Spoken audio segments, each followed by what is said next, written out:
advocate based in New York. I love seeing women pouring in from different parts of the world. So thank you so much as you chose to be here this morning with us. Greetings again. Welcome to the CSW69 panel discussion, Advancing Gender Equity through Education, Culture, and Economic Empowerment, organized by Association for Dialogue and Universal Values and International Women's Association, both based in Romania. As the JWF Foundation, we are a proud partner supporting this great team to convene today's gathering. I'm Cemre, representative of the JWF Foundation to the United Nations Department of Global Communications. So today we have an incredible line of speakers, all from Romania, and we will unfold the intersectionality of education, culture, and economic empowerment to advance gender equity, which is at the stage of the progress of the Sustainable Development Goals implementation as well, but looking like a promise in parallel, unfortunately. So what are the stagnating reasons behind this negative trend, and what forms of holistic approaches we can take and embrace to address systemic barriers in education, economic participation, and cultural inclusion will be the targeted questions of today's panel discussion. This year's CSW is particularly focusing on the review of the Beijing Declaration after its 30 years of adoption, being the first globally endorsed policy document with women and girls at the center, a bold commitment setting the decades of women's rights advocacy and fight pillars following its footsteps. And on the occasion of this critical review, I would really advise everyone to take a look at it. UN Women last week published a report entitled Beijing Plus 30 Action Agenda. Beijing Plus 30 Action Agenda, and at its heart lies 6+1 notion. 6 key actions to advance gender equality. 1. Bringing the digital gender gap. 2. Placing women at the heart of sustainable economic development. 3. Ending violence against women.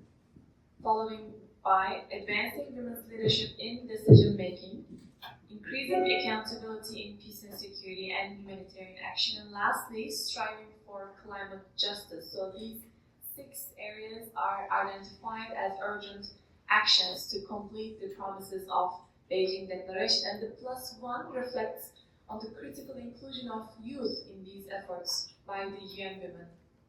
So we will be reflecting on many of these pillars as well in today's discussion, and recent international agreements like the Pact for the Future, last year adopted, also reaffirm the Beijing Declaration's action to call to respect human rights and gender equality. So we will be focusing on a holistic approach, embracing all these thematic actions, and reflect on the Beijing Declaration's critical areas of concerns for Section B, education and training of women, and Section F, women and the economy. I will now turn to my distinguished panelists as we will hear their reflections on these agenda items. First, we'll be hearing from Dr. Aynur Gursoy, the Vice President and Women's Department Coordinator at the Association for Dialogue and Universal Values. Dr. Aynur Gursoy is a social entrepreneur, researcher, and an advocate for peace and dialogue, focused on women's empowerment, intercultural communication, and social change. She leads various projects aimed at developing leadership skills for women, increasing their social participation, and supporting the education of young girls at ADVU. She is also a member of the International Women's Association. Dr. Gursoy organizes volunteer projects, mentorship programs, and intercultural events to raise the social awareness, break down prejudices, and support the education of disadvantaged children. So we'll be hearing her remarks on enhancing teacher competencies in multicultural education, an inclusive and gender-sensitive approach. Over to you, Aynur. We are here with a large group from Romania, and we have to take a decision today. First, I sincerely thank all the panelists for their participating and for contributing to such an important discussion. Before we begin, I would like to briefly introduce our organization, and why this topic is so important to us. We are part of the Association for Dialogue and Universal Values, ADVU, a non-profit organization promoting cultural diversity, inclusivity, and in education. Since 2017, we have organized events, discussion, and research programs to encourage tolerance and understanding among different communities. Our key initiatives is the Women's Empowerment Program, which focuses on gender equality, women's rights, domestic violence, awareness, and supporting young and refugee women. Through partnership with organizations like Journalist Writer Foundation and other NGOs, we work to raise awareness and drive change. We also support academic research on multiculturalism and communication because we believe education and dialogue are powerful tools for building a more just and peaceful world.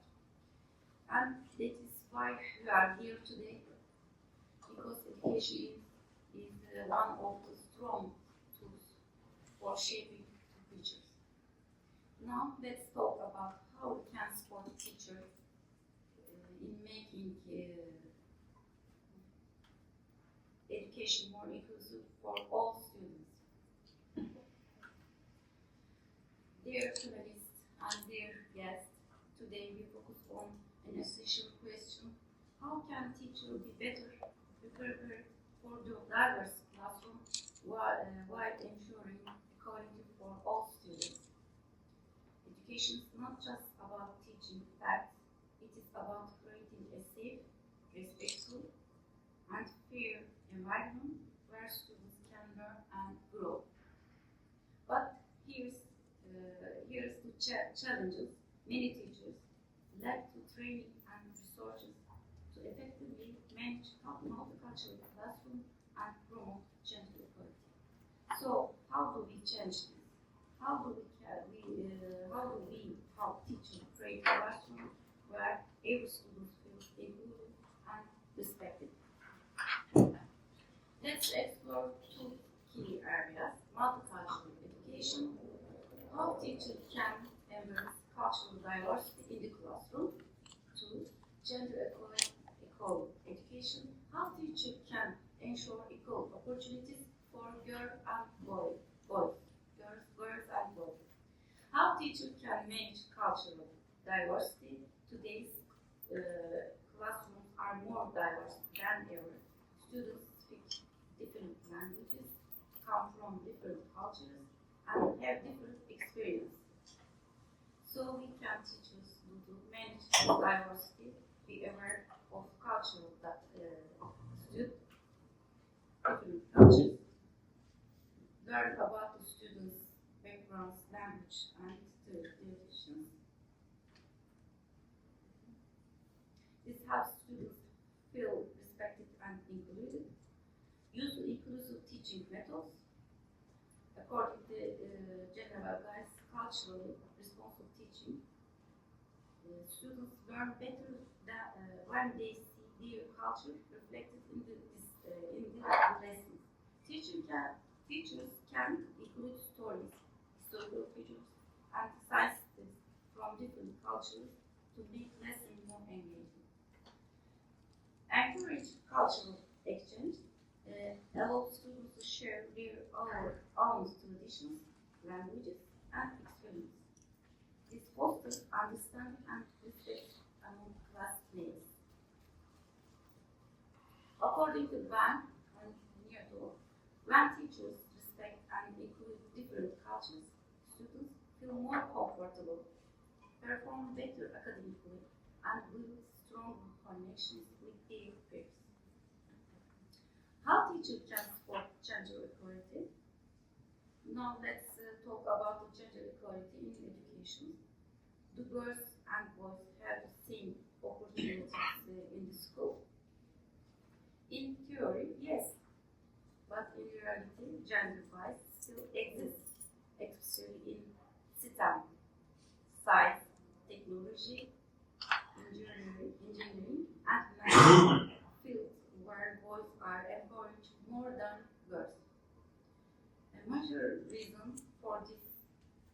unconscious bias in teaching.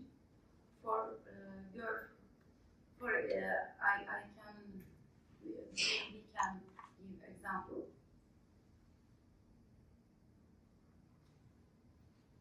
Girls are better at language. Boys are better at math. Is correct. Every student can excel in any subject they enjoy. Or in daily classroom management, boys move the desk, girls clean the board. Is correct. This mistake is correct. Let's all organize the classroom together. Maybe we can put more similar examples here, but we don't have much time, so yes. And in textbooks, if all the scientists and engineers mentioned are men, girls might struggle to see themselves in these careers. Teachers should balance male and female role models, mentioning not just Albert Einstein, but also Marie Curie, not just Alan Turing, but also other lovers. Even small change like this can have a big impact, according to UNESCO. When teachers actively promote gender equality, girls perform better in school, gain confidence, and pursue careers they might not have considered before. How can we help the teachers? If we want real change, we need to equip teachers with better training and resources. Teacher training includes service training and service training. So these subjects include in this training program. Here are 5 key ways to do that.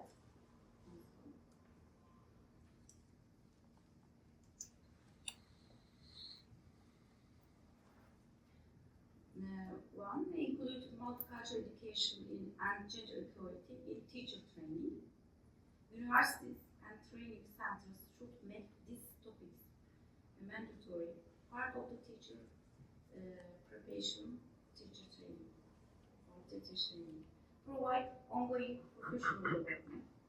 Teacher needs workshops and training programs to keep learning and improving. Review and update educational materials.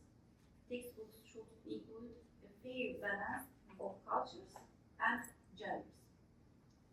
Encourage schools to create inclusive environments. School leaders should support the teacher in making a classroom more equal. Support your in STEM education. STEM is the science, teacher, engineering, and math. Schools should actively encourage girls to explore science and technology fields. These steps don't just help individual students, they shape the future of society. So education is very important. When education is more inclusive, students gain confidence, communities grow stronger, and we move toward a fairer world. To sum up, multicultural and gender equal education is not just a goal, it's a necessity. As a teacher, we must ensure every student feels valued and respected. As a policy markers, we must provide teachers with the right training and support. And the individual, we must be mindful of our language, the role models we highlight, and the opportunities we create. Because small change can lead to big transformation. Together we can build a more inclusive, equal, and just education system. Thank you so much. Thank you so much, Aynur, for your remarks on how to create a cohesive atmosphere in classroom settings and your emphasis on gender bias in STEM area particularly was very important, and you underlined the socially accepted norms really limiting the capacity of students in school settings. And I really echo your words on sharing more women role models with the rest of the students in different settings. Thank you so much. So the panel will now proceed with Ximena Reyes, as we will now hear from her, a board member at the International Women's Association. Ms. Reyes is an intercultural trainer for global leadership and intercultural management for Forbes 500 companies, living and working in the last 20 years in different parts of the world, including Sweden, Russia, Turkey, United Arab Emirates, and Germany, which has given Ximena Reyes a global perspective on the situation of women and migrants around the world. Ximena Reyes is an avid communicator and an active member in organizations like Professional Women Network and International Women's Association. Her experience spans from training top management and leaders to dedicating time to empowerment and inspire future professionals making a sustainable difference in education. And now her remarks will highlight bridging borders in education, fostering global citizenship and cultural awareness for a connected world. Over to you.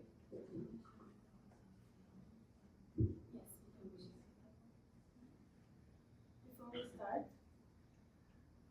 hello, and let's start connecting. Would you mind saying hello in any language you speak to your left and to your right? Hola?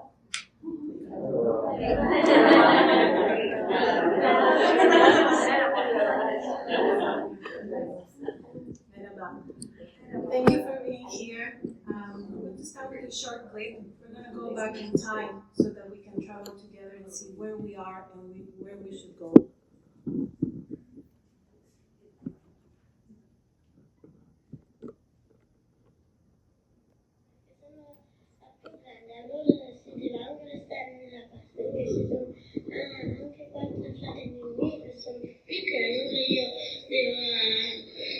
Stati accorti, sono più grande e viene immagine quello di esplica le relazioni domestiche e devono stare nella stessa perché sono più grandi allora non si devono stare nella casa perché ci sono anche quattro fratelli miei che sono piccoli allora io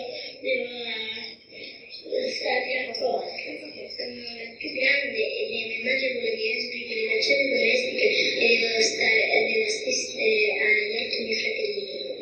E a te dispiace? Sì. Vorresti continuare a studiare? Tu continuerai? No. Perché? Perché devo stare a casa. Quanti siete a casa? 5. E gli altri hanno studiato o studieranno? No, solo 2 uomini studiano. Le donne non studiano? No. Perché? Perché dice mia madre, solo gli uomini si devono trovare un posto. E a voi chi ci penserà quando sarete cresciute? Nostro marito. Allora bisogna sposarsi per forza. Credo. So, this is a short clip done in the 70s in Italy. They're interviewing schoolgirls and they're saying that most of them won't continue their studies, mostly because they're either the oldest daughter in the family and they have to help in the housekeeping, or because only the boys should continue studying, their brothers, because they're the one who will get a job. And the journalist interviews and asks them, do you like this? Well, what can I do? And one of the solutions would be at some point to get married so that she can be supported by one of the boys who actually finally finished their studies. So, after working more than 20 years in the corporate world, training executives to be effective internationally, to have a global mind, and to adapt their leadership. Since the last 7 years, I have dedicated to transport everything I know from the corporate world into education. We're demanding a lot from our teachers, but as I always say, we're not preparing them. So how can we do this without bringing extra burden into their teaching, but making it almost natural to happen? Can we go to the next slide? And before that, if you see this slide, this presentation is about dirty dishes, books, an apple, a toilet, a marathon, and a wedding. And you will see throughout my presentation how can they all be connected. An apple can be just an idea, a name, a word we say in another language. It can be something that we work, like an apple pie. So it goes beyond an idea, goes into reality. It can also be a brand, something that people created that is useful for people. It can be part of a history of a religion connected to the apple. And also, it can be the product of science, gravity, all connected to an apple. Here we have an apple, and we will see why, when we're talking about education, we have to go outside the classroom, because education is happening all the time. We are, in this moment, being part of education. I'm learning from you, you're learning from us. This is the connection that we have to do. So the first thing is what our students and what are we seeing and what we are normalizing. This is a dishwasher campaign that you see on the left, and a woman is portrayed. The second one on the left side is one now in Romania. There's a man there, you will say, aha, there's equality there. Yes, but if you see, he's dressed in a professional, he's a chef. So he's able to appear there in this traditional dishwashing part, but because he's in a profession. We have to create that our students are critical thinkers, and that everything around them, since the moment they go out from the car, when they're in the car, they start questioning why a long time ago there was no mirror in the driver seat. It was only in the co-pilot. So all these questions, we have to generate inquiries, critical thinkers.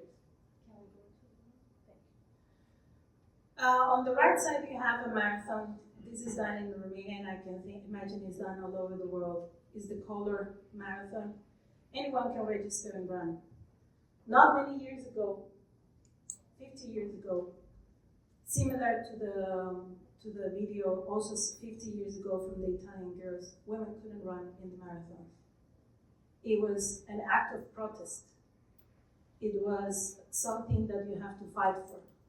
You don't know the story, the lady on the left, she was able to register because she used an ambiguous name. And then when she started running, many people was upset at her and tried to stop her from running. Thanks to her effort and to many people advocating for this, now we can easily do the marathon. But as you see, education is significant, because if you look at Italy now, you don't have the same situation as just 5 decades ago with these girls.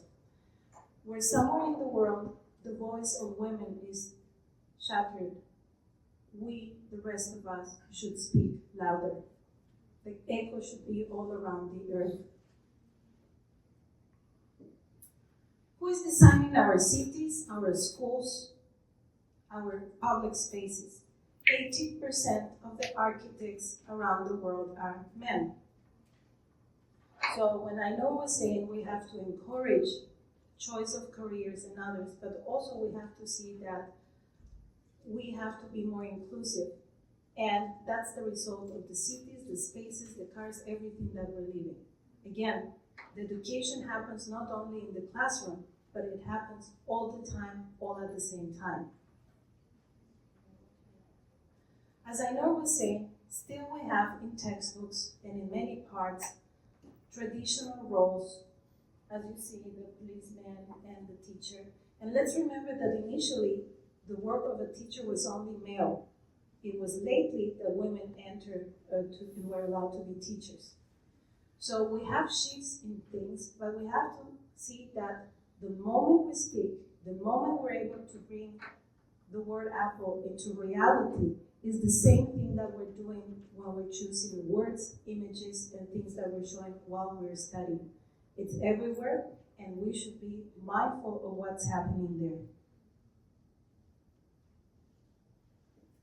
School books are showing some progress in the gender equity. Why is this important? Let me tell you. This is the present. We saw the past. The present is now. This is how it looks. There's some change. The future is already here. The World Economic Forum has listed the skills that are needed for the jobs of the future. If you can imagine, there are flexibility, agility, being able to work with others, empathy, and I'm very happy to say that in one of the schools that I collaborate with, they have social development goals and empathy and ethical learning embedded in the curriculum. So it's not like it's happening outside or it's a separate subject. We have to bring it there. Why? Because these are the skills that are going to be needed. From all of you here, all of you will have to reskill 40% of your skills if you want to continue working. Now we see that there is going to be continuous learning. The learning won't stop in the university or the master. The future is that all of us will have to be learning continuously. So we have to prepare our students and our teachers to be inquisitive, to be curious, and to be learning all the time, not only in the classroom. Women occupy only 20% of the seats in parliaments around the world. The decision making is happening somewhere else and done by somebody else. Thank you for the water. Thank you.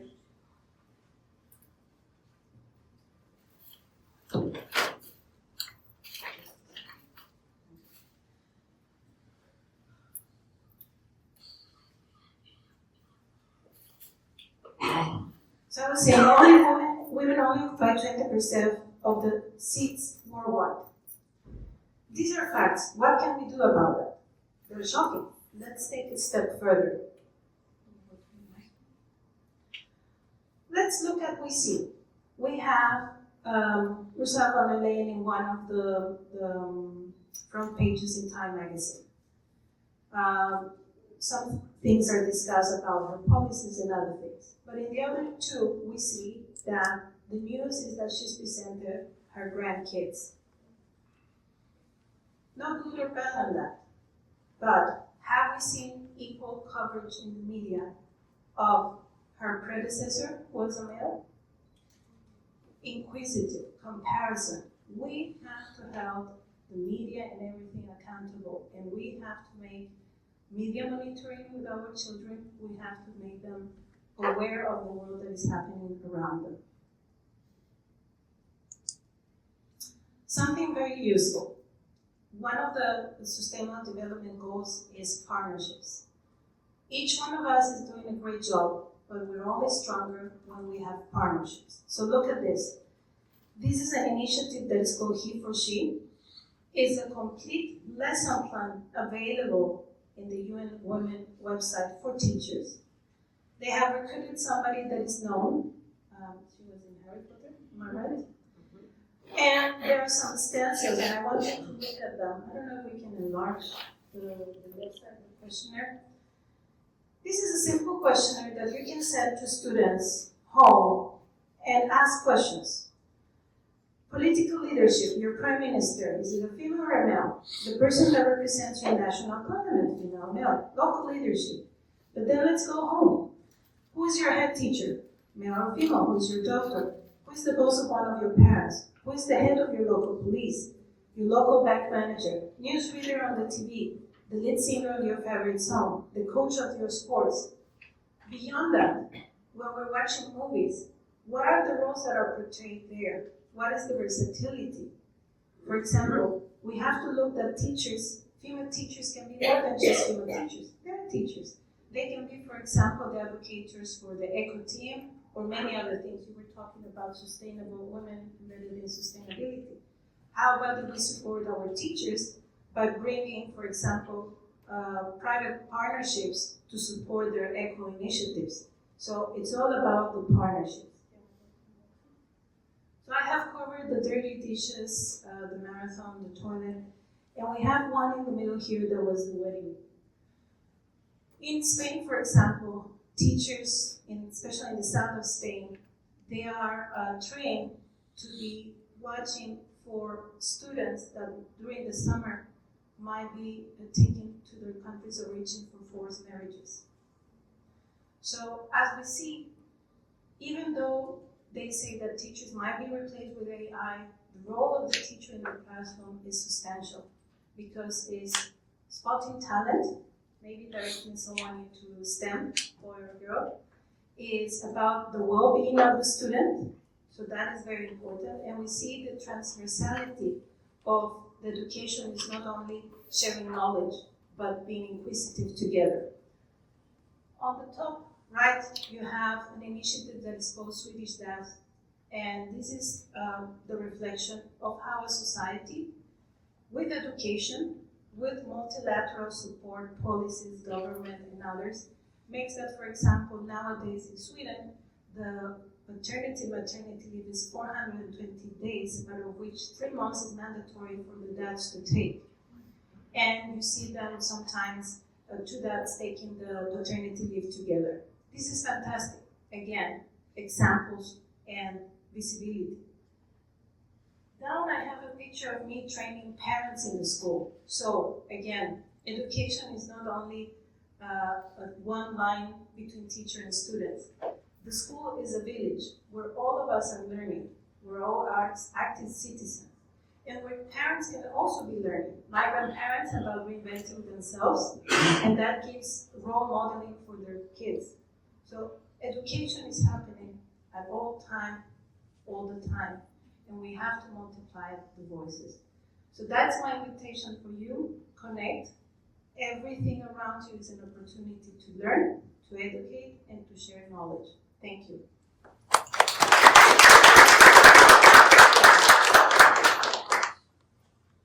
This extensive coverage, and I think your emphasis on socially responsible corporates is extra a bonus of today's discussion, because you in your remarks you covered the importance of gender-sensitive media literacy, which is very important. And I think being we have a responsibility to be cautious consumers, you know, and demand more of these sort of content where there is a gender-sensitive language used, the images are equally represented, and the content is working towards the implementation of the SDGs by creating a cohesive society. True education is one of these means.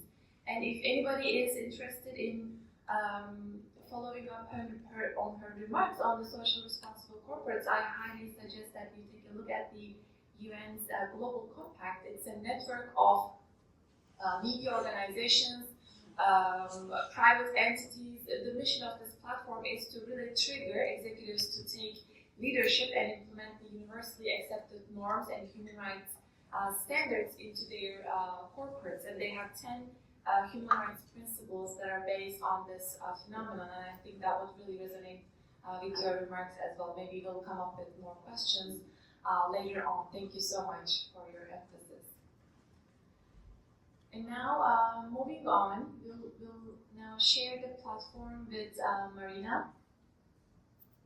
Marina Bundac, a cultural diplomacy expert, renowned for her ability to drive growth, forge impactful international partnerships, and create high-value opportunities. As a U.S. Fulbright Commission board member and executive director of the Romanian-Portuguese Chamber of Commerce, she has cultivated a global network that connects key stakeholders, fosters economic inclusivity, and sparks innovation. Through her leadership at the BONTE Foundation, Ms. Bundac advances Romanian culture globally, using the arts as a powerful tool to unite communities and stimulate cross-cultural collaboration. As the chair lady of the International Women's Association Charity Diplomatic Bazaar, she brings the international community together to address social issues, demonstrating her humanitarian spirit and deep commitment to philanthropy.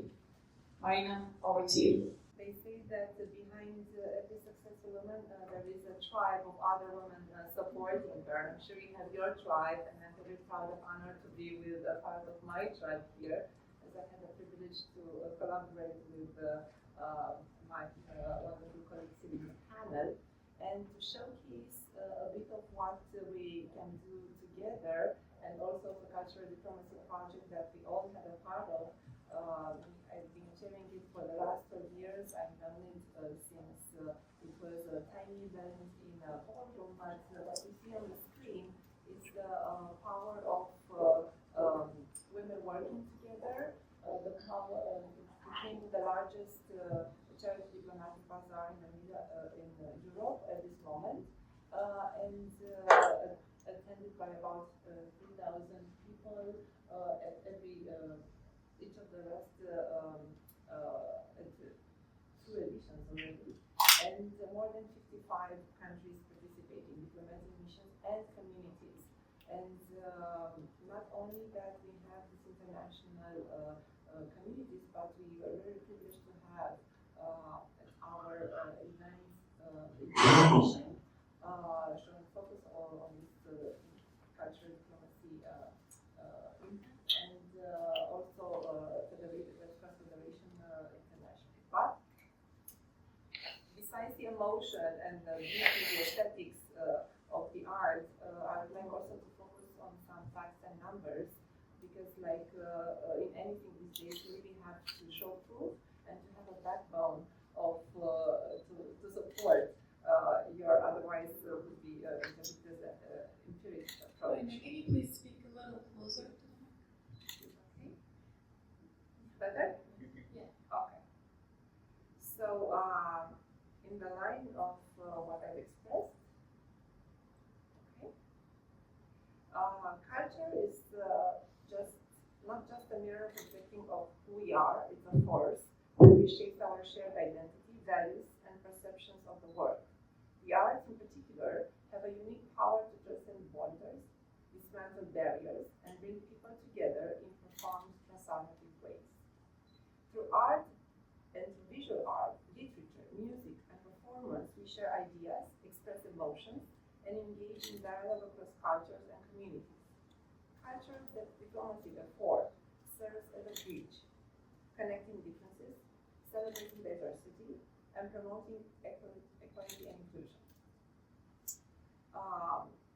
Bringing some numbers to the table, the 2024 Edelman Trust Barometer revealed that 67% of people worry about the damaging impact of disinformation on social issues like gender equality.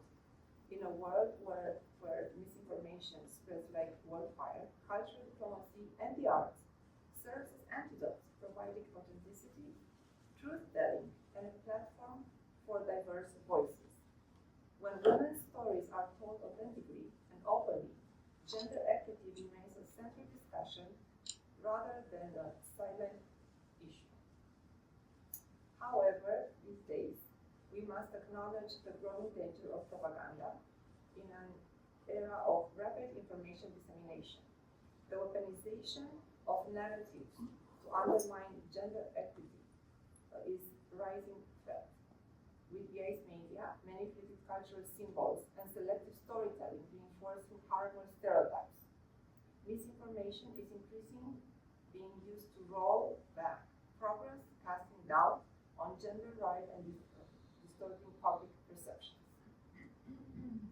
And of course, in this increasing polarized times, cultural diplomacy has never been more vital. Cultural exchanges, cross-border artistic collaborations, and storytelling initiatives allows us to connect on a human level beyond political differences. By using culture as a diplomatic tool, we can bridge ideology and divide and ensure that gender equity remains a priority regardless of the political landscape. And we have faced quite a bit of that in the recent days. Despite these challenges, there is hope. In 2025 alone, more than 80 grants have been awarded by UNICEF, European Commission, and major foundations to support women's civil society movements. These are not just financial resources. They are lifelines for grassroots movements, youth activists, and emerging women leaders. 2 days ago, on March 7th, France launched an international strategy for a feminist foreign policy, which is built on 6 pillars: protecting sexual and reproductive health rights, supporting feminist actors, advocating for girls' education, combating gender-based violence, economically empowering women, and promoting women's participation in decision making. And let's hope that part of a few of these programs are going to be supported through cultural diplomacy instruments as well. And having a closer look, we can actively promote equity, and I have a few highlights of supporting women in art, as currently only 35% of visual artists exhibiting in galleries are women, and just 21% of the major films in 2024 were directed by women. This must change, ensuring that women's artistic contributions are recognized and supported is essential for a more inclusive cultural landscape. Then, creating cross-border collaborations.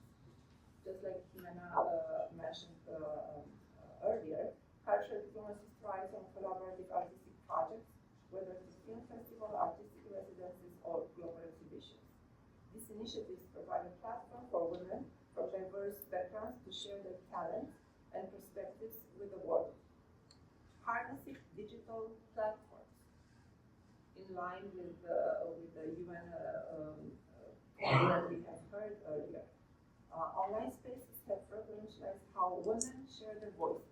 Social media, virtual galleries, and digital activism have enabled women to reach global audiences, challenge narratives, and build cross-cultural solidarity.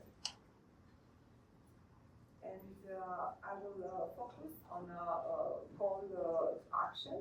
What can we do?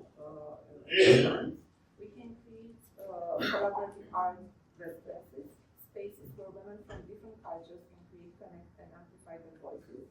Launch public art campaigns using street art, murals, and installations to challenge gender norms and start conversations. Implement art-based education programs, teaching gender equality through creative storytelling and interactive learning.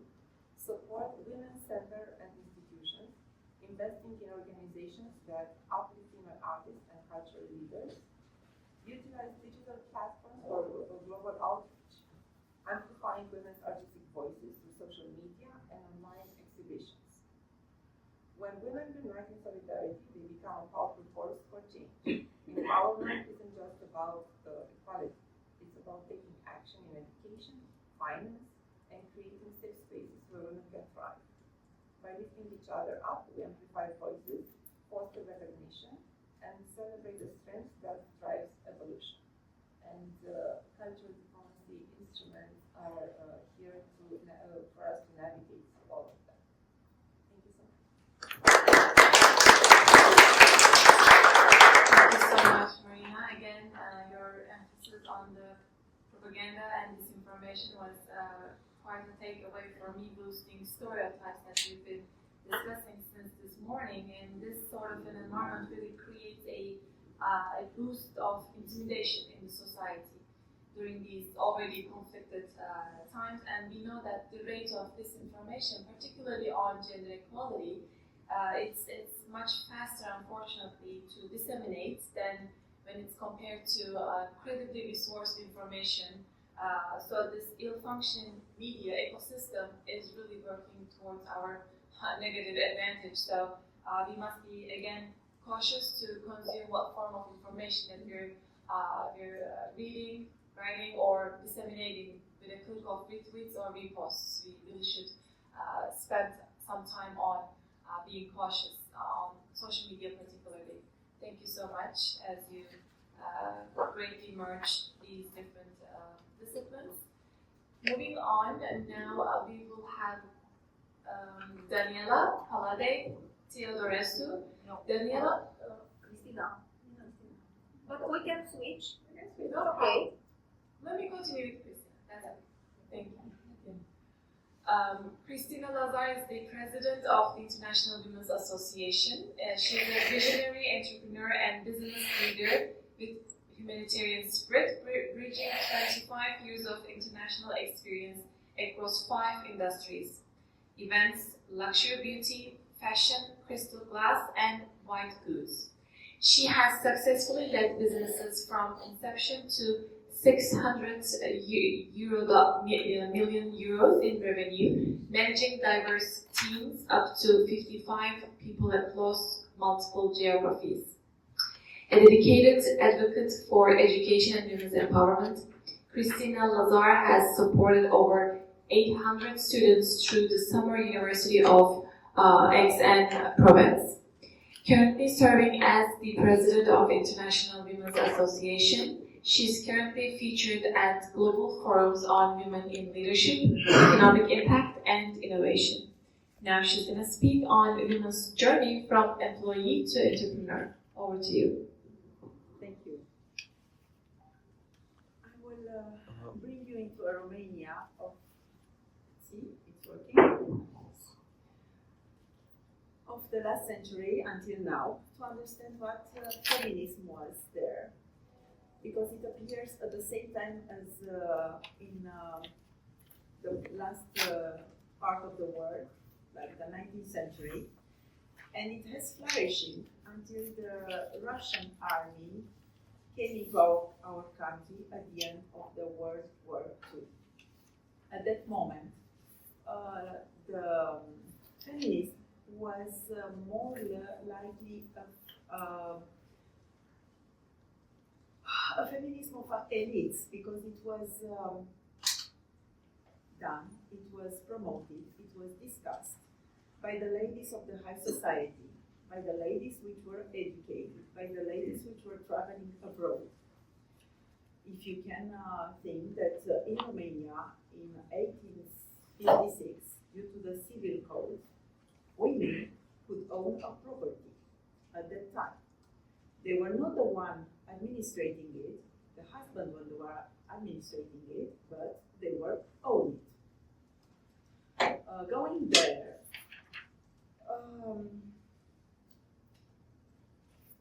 afterwards, in the communist era, we couldn't speak about the feminism because all the manifestations were leading, controlled by the Communist Party, and of course, there was no such liberty, let's say. From the 90s to 89, again, in the communist era, there was just one property per family. There was just, they were both of them, men, husband and wife, they were dividing this property like owners. But the women alone wouldn't have one unless they were single, let's say. There were no commercial banks, so nobody has an account, a bank account. And as the ideology was to promote the equality between sexes, everybody has to work, men and women, from Monday to Saturday. Romania at the time was evolving from a rural country to an industrial one. And mainly, more than 50% of the women were working in the fields. The rest of them, they were working in the factory. They were teachers, they were educators, they were doctors, they were engineers. But all of them, they were employees. Again, in that period, contraception was not allowed. So, in the year that the abortion was prohibited, the first and the second year afterwards, 1 million babies were born in Romania. And the femicide was at its highest level because more than 11,000 women were killed by clandestine abortion. The maternity leave was short, 3-4 months. Now we can say that we have 2 years for the ladies who want to go into a maternity. And the child support also was very limited because the food was rationalized. Some foods, like meat, they were difficultly found on the market. Some others, like wheat, like sugar, like sunflower oil, like normal necessity ones, they were rationalized to 1 kilo per family person. So this was the time that we were living during the communist era. But after that, after the '89 revolution, during the post-feminism, rural women were looked like for the rural women, it looks like an emancipation because they were getting out of their stereotypes, going from a patriarchal society into a more freedomly wise one related with women liberties. And it was a break for the urban woman to the limitation imposed by the communists. So as a result, starting with the 90s, women have to adapt and to be able to be open to multiple career choices, transition, and upgrading because of the economic constraints and the fact that the workforce was restructuring.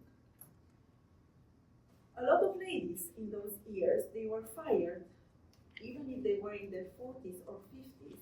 So having to adapt, they were fleeing out of the country, working in other countries like Spain, Italy, Israel, leaving their kids behind. The kids were living with their grandparents or with the family members, and they became deprived. Of course, their mother, a lot of psychological situation appeared, and they were called orfani-yanki because they were depressed, anxious, rebellious. Ladies continue to reinvent themselves, going from unexperienced woman in modern capitalist business model jobs to entrepreneur. Actually, in this scenario, we sponsor a lot the entrepreneur women because they have access limited to financial resources, which are the most important resource for an entrepreneur. There are a lot of companies or funds or funds that are supporting startup for women because it's about solidarity. And women supporting women, it's an important moment. Actually, we have more than 260,000 companies registered in Romania that they are either owned by a woman or have a shareholder as a woman. 145,000, they are only held by women. In the top 300 companies in Romania, we have 60 which has majority women shareholders. They represent 20% of the total 300 companies listed as the top best one. And they are participating, generating a 20% profit from the total profit generated by all those companies and reaching 1.82 billion euros. We had a long trip to make, let's say, but actually women are present in board of directors. They are present in the board of directors of the company listed at the Bucharest Stock Exchange. Here we have a representatives of 25%. We have them in the boards of bank. Bank we know that was a male, let's say, sector until not long time ago. We have 22% of women represented in the board of directors and even a better percentage as CEO. There are 27% women CEO of banks in Romania. Nevertheless, there is a long way to go, but we are happy with these results until now. Speaking about the International Women Association in Romania, as we have a declining population, as a country, we need migrants. And in the association, we are welcoming ladies from around the world because it is a landing place for women, migrants, who are working in Romania, either in companies, either as entrepreneurs, either in the diplomatic field. They are happy to be part of our association because the International Women Association, we create space to learn from each other, to fully integrate and assimilate in the country, and to avoid the barriers and the isolation, and to build bridges. We have in our association, we have 4 pillars. The first one, which is the most important, I would say, it's making friends. We love to have new friends, especially when we are in a new country, where it's difficult to adapt and to know the way. So friends and friendship are a real human capital. We are discovering Romania, and we are discovering other culture through the cultural kaleidoscope, and we are volunteering in order to make a difference in the place that we are living. So, as everybody in the association, all our involvement, it's on a voluntary base. And, for example, having lunch or making with an atelier, discovering to make chocolate, for example, or learning to cook some specific dish from another country, it's an opportunity for the ladies to step out of their homes and to build bonds. Because IWA, the International Women Association in Bucharest, as it is around the world, it is about togetherness, it is about solidarity, it is about friendship, it is about being there one for the others. Thank you.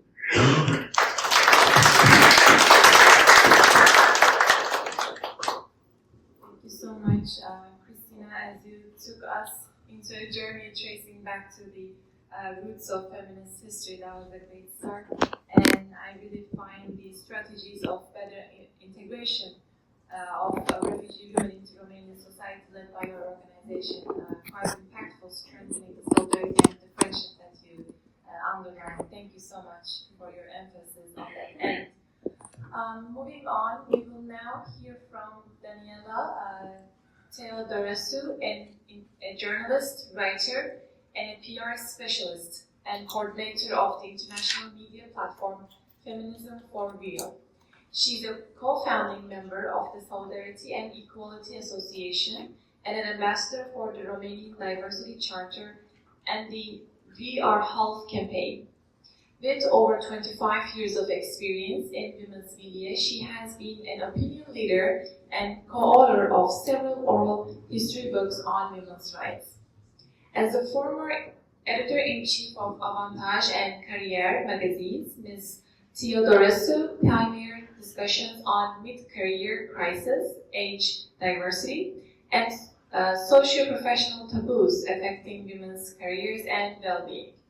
A strong advocate for gender equality, she has played a key role in launching groundbreaking testimonials on domestic violence and female labor migration in Romania. Over to you.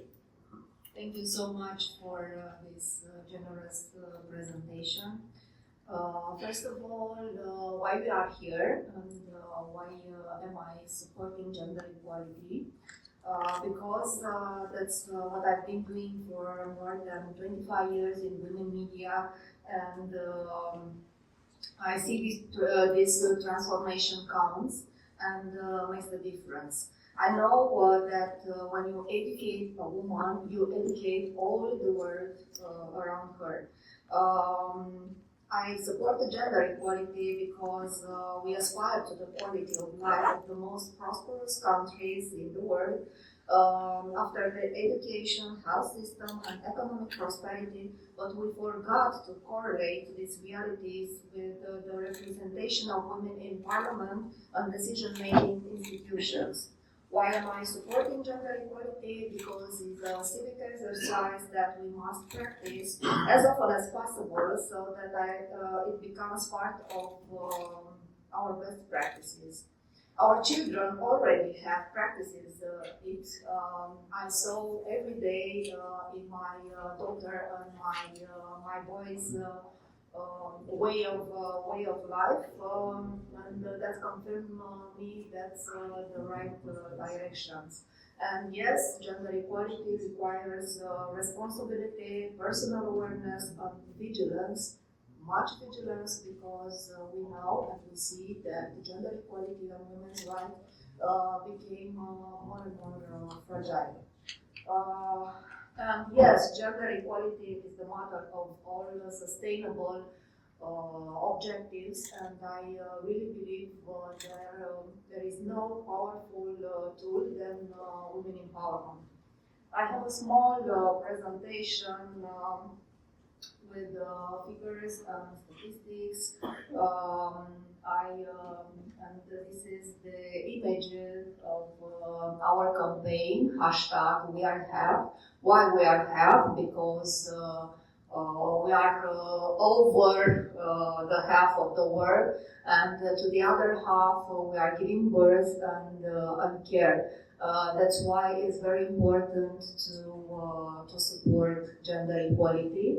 You could see the pink wings of equality that inspires us. First of all, we have some facts and figures for the international context, but I propose to pass them quickly because I suppose you are very familiar with, and to see Romanian context. Okay, thanks. Romania ranks second to last in Europe in terms of gender equality, and we are not proud of it. And as an employment rate, only 46 or 4% of women are active in the workforce. And if we correlate to the violence and the domestic violence figures, 1 in 4 women in Romania experiences domestic violence. We suppose these are only official figures, but we consider that are many more. But for this, our colleagues from the next panel we will tell you more. On STEM representation, we have a paradox because while 41% of STEM graduates are female, only 1 in 5 employees in STEM fields is a woman. And we are wondering why. So for that we have to mention and to tell you about some barriers to women's economic participation. First of all, we have this problem of unrecognized and unpaid domestic work, which is undervalued, taken for granted, and we have a figure of 70% of women, including me, in partnerships are responsible for household chores, often spending 4+ hours per day, which is the equivalent of a part-time job. Yes, this unpaid and undervalued labor limits women's careers opportunity and women's independence. Next, we have this problem of the motherhood penalty, which in Romania is considered a minefield in the workplace. You cannot see, but you cannot feel when you make a wrong step in the workplace. Because women are expected to sacrifice their careers when they become mothers. The employers often view motherhood as a productivity loss and a danger for their companies. There is a lack of flexible work policies, which make it harder for mothers to remain in the workforce. And that's why we have So a few women in STEM, and not only STEM, but only we are going up on the hierarchy in a company. And yes, we have that work-life balance, which is a very utopic one, or quite a dystopic one, and puts even more pressures on women's shoulders. And I'm dreaming as a journalist of a day when I can ask men who are CEOs or managers in their company about their work-life balance. In Romania, it's quite an taboo to have to ask this question, or maybe you are just unaware of it. Age discrimination. Well, women over 45 or even over 40s face increasing invisibility in the workplace. And not only in the workplace, in the television station, in the public place, we see less and less women as experts, as TV presenters, and so on. And yes, career advancement opportunities decrease significantly as women ages, and there is a statement that women in Romania face ages throughout their whole lives because in their early age they are considered too young, lack of experience, and then over the 40s they are considered old, fade, out of interest for the marketers, for the advertiser, for the workplace. So we have only one decades, maybe 30s, when women are appropriate to this word, which sounds very cruel. And then we have gender pay gap.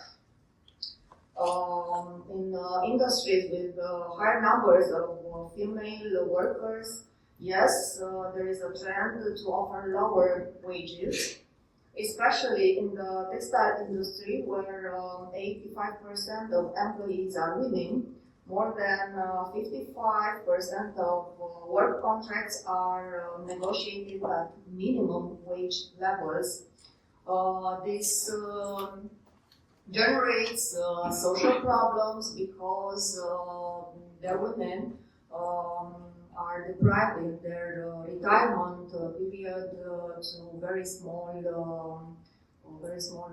pensions. Yes, we confront to this degree of feminization in all the industry. In women are the most, like education and health. And it is like we are going back to the beginnings of the century, of the 20th century in New York, when you know about what happened to the women working in the textile industries, who were very in deep poverty. But let's not victimize ourselves, because we have solutions and steps for progress. First of all, increasing women's employment.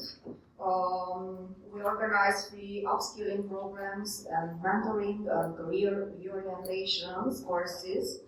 And as Ximena said, lifelong learning is a way of life. It has to be the way of life. And we try to create more job opportunities and career support for women. Regarding expanding economic opportunities, we try to provide financial and technical support for female entrepreneurs, and to propose to create frames for policies for encouraging women-led business should be implemented, as Cristina said. In the education field, we struggling need for gender equality courses should be included in school curricula, in faculties also, and we have to promote more authentic role models of successful women. As a conclusion,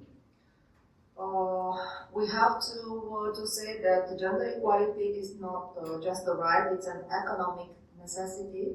As I said, when women's rights, all the women and all the people around her strives too. Yes, we can't create sustainable development without women's full participation in the workforce. And each of us must take an active role, because we can't blame just the ministry, just the state, just the president, just the world. We are the world, and we can create in our small community, in our family, the context for strive for women's rights. That's why we have created campaigns like #WeAreHalf that can accelerate change by raising awareness and mobilizing action. We have a small video of the final. What you see in the slides are public figures in Romania who support our campaign, and these are real women with real story, non-public women who are authentic role models for our audience. We can access the video of the final. I can't see exactly what. Okay. But I invite you to follow up with us on We Are Half campaign because it's a social movement to create awareness about what women brings as a value in the world. And in the final, I would maybe you say that saying Angela Merkel says there is a place in hell for women who doesn't help other women. I would like to change this narrative because there are a lot of anathemas on women, and I say otherwise in a more positive and constructive way. The value of a woman is represented by the number of women she helped to raise above the life hardships. And when you consider you, please have this in mind, which is my value, how many women I helped to raise above all this hardship life. Thank you so much.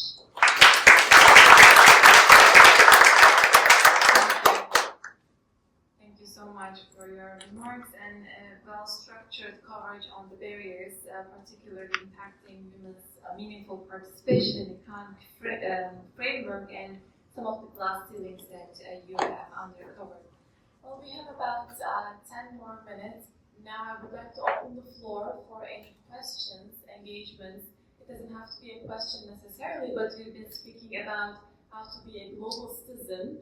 To close the gap of gender equality, we have uncovered some of the strategies that educators, teachers can embrace in school settings. The discussion ranged from some of the increasing challenges that women have been encountering in civil spaces to lead cultural diplomacy. And lastly, our last expert speaker covered some of the challenges that women have been encountering in economic empowerment. Any reflections from the audience, or if any of the remarks resonated with your background, with any of your expertise area? Anybody would like to share anything to break the ice? Now is the time. Please go ahead. I'm a teacher, so I'm curious if there is any curriculum in the schools in Romania that incorporate this amazing work. And yes. So the work I have been doing is in private schools. It has been easier to discuss with the owners about training our teachers. So I have been doing intercultural training for the teachers, intercultural trainings for the incoming staff too. We can exchange details because this is a pioneer school in Romania who has been using the curriculum from the Emory University here from the States to embed the social, ethical, and emotional learning plus the SGDs in the curriculum, so a very practical approach. Let me give you an example. Students in one class had an earthquake, so they had to seek refuge in another class. The other students coordinated medical aid, psychological support, fundraising in others. Sadly, 3 weeks after that, there was a big earthquake in Turkey. Student-driven initiative, they raised a huge amount of things that were then taken to Turkey. So we see already the students actively in contact with things. And the other thing about this is that the Reyes International School is providing free training for all Romanian teachers who want to follow the Emory training on social, ethical, and emotional learning. So it's provided for free.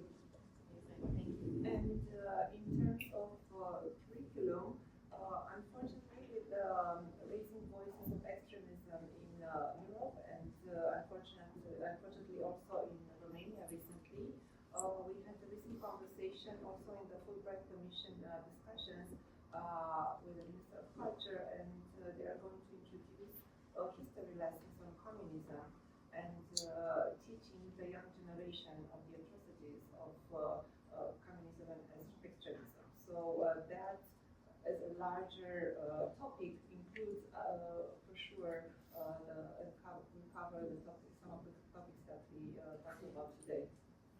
Thank you very much. At the national level curriculum, we are talking about public and also about Holocaust. Because the big problem now in Romania is not about communists, it's about the rise of far right and about the new extremism of legionaries. Building on nationalism sentiments, they are starting with the. It sounds like a great conversation going on. It's like in back here. Yeah, please speak closer to the microphone. So speaking also about the Holocaust, yes, they have already in school a curriculum with the history. Yes, starting this year, yes, it is a change. And maybe starting next year we'll have also the communist history. Yeah. Please. What I missed was, you said it's not so much about communism, it's about, and then we lost it. We didn't hear anything else. And your energy. The rise of the far right. The rise of the far right. Yes. Right now. Right now. The big fitness is this. And then I didn't know what the response was when you all started talking to each other. It sounds like it's something I would like to know. Yeah. Yes, exactly. And I think it's not working. Just keep it very close. I think it's very good. Okay. And introducing. Try this one. I'm not hearing That it. one's the loud one. So my voice on this topic really needs to be heard today. So I hope you hear me.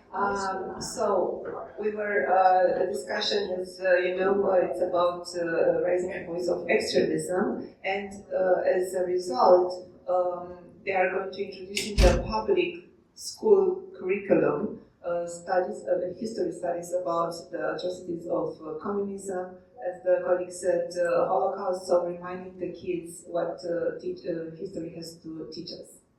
And is that only in private schools? No, this is public. I'm talking about public school. My colleague Ximena covered a very comprehensive program of a private school, the International School, but what I mentioned It's they're going to introduce it in public schools. And you won't have a problem with doing that? That the government will not prohibit you from introducing it into the public school? No, it's going to be introduced at national level by the government. So this is what is amazing out of it, and I think yes, we have, especially in the digital era, you have the history forgotten, and the young generation needs to be refreshed on it and lesson to be learned. Thank you. Along those same lines, I think the learning is especially relevant right now with conversations in the US about the Department of Education and kind of top-down policies and the impact on then curriculum and in-state what children are learning. So it was just really interesting to hear that your government is putting these forward and getting them into the classroom and into the curriculum. And so I'm interested to hear if there was any resistance to that and where the push came from. Was it a grassroots kind of from nonprofits, or where did that come from? Actually, I think it's almost unanimously accepted that it's a big need, especially with the current situation, political situation in Romania, and it's at the early stage with a few steps, so we are yet to learn if any negative voices are going to raise, but I doubt it's going to happen, because which parent will encourage their children to go this way? I think we are shown the note of... And I can tell you that this will be like a second step, because the first one is already in place, as we were speaking about the history of Holocaust. So starting with this year, which was September 24, June 25, the kids are learning in school the history of Holocaust. And this was with the government approval, of course. It's at the national level. It's in every school in Romania, and which is interesting is the perception of the kids, which most of them, they are very interested to discover it. Of course, some of them, they will skip school as they will do it for other classes, but this is depending on each personality, but it seems that it is very interesting. So I think that for the communist history it will be the same. Thank you. Thank you so much. Any further reflections, remarks on the agenda items? All right then, thank you so much for your participation today.